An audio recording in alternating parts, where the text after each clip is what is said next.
Hello everyone, কেমন আছেন সবাই? আসসালামু আলাইকুম। এই তো আজকে আমি আমার একটা রুম অর্গানাইজের ব্লগ নিয়ে চলে আসলাম। ঘুম থেকে উঠেছি সকাল 9টার দিকে। তো উঠেই একটা ভিডিওস করছি, বিকজ অফ আমাদের বাড়িতে অনেক মেহমান আসবে, আমার রুমকে অর্গানাইজ করতে হবে। তো এলোমেলো রুমটা আপনারা দেখলেন। এরপরে আমি আমার রুমটাকে কীভাবে অর্গানাইজ করেছি। এটা আমার স্টাডি টেবিল, আমার মিরর এখানে আমি অলওয়েজ আয়না দেখি। তো আমার রুমটাকে আমি পরিপাটি করে গুছিয়ে নিয়েছি। রুম গোছানো শেষে চিন্তা করলাম যে এলোমেলো রুম যেহেতু আপনাদের দেখালাম, তাহলে আমার রুমটাকে একটু সুন্দর করে ক্লিপ নিয়ে দেখায়। এই তো আমার রুম গোছানো শেষ। এরপরে মার কাছে আমি বারবার যাচ্ছিলাম, গিয়ে দেখছিলাম যে কী কী রান্না করছে। সেটা আমি তো রান্না বলতে কিছুই পারি না। সো আমার মনে হলো যে একটু রান্নার ক্লিপগুলি নিই। আর চিন্তা করতেছিলাম যে মা জানি কখন বকা দেয়। ভাই, আমি রান্নার কাজ কিচ্ছু পারি না। সো এখানে আমি কোনো হেল্প করতে পারিনি। মা খুব ব্যস্ত ছিল, কখন জানি বকা খাই সেই ভয়ে শেষ।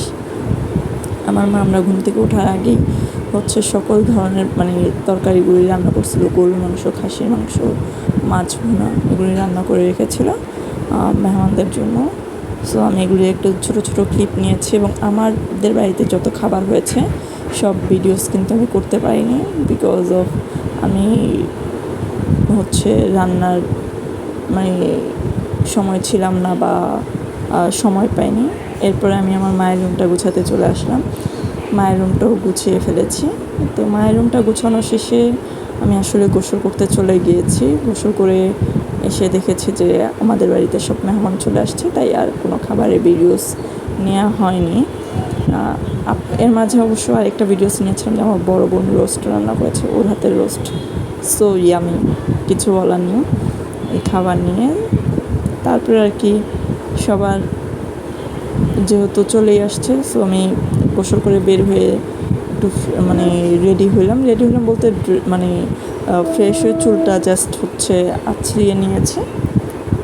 এরপরে কথা বলতেছিলাম, তো আমার ভাগ্নি আমাকে বলতেছিল মাম্মাম লিপস্টিক দাও। তো আমি বললাম যে না, আমি লিপস্টিক দিব না। বাট দেন আমি লিপস্টিক দিয়েছিলাম, বাট ভিডিও করা হয়নি।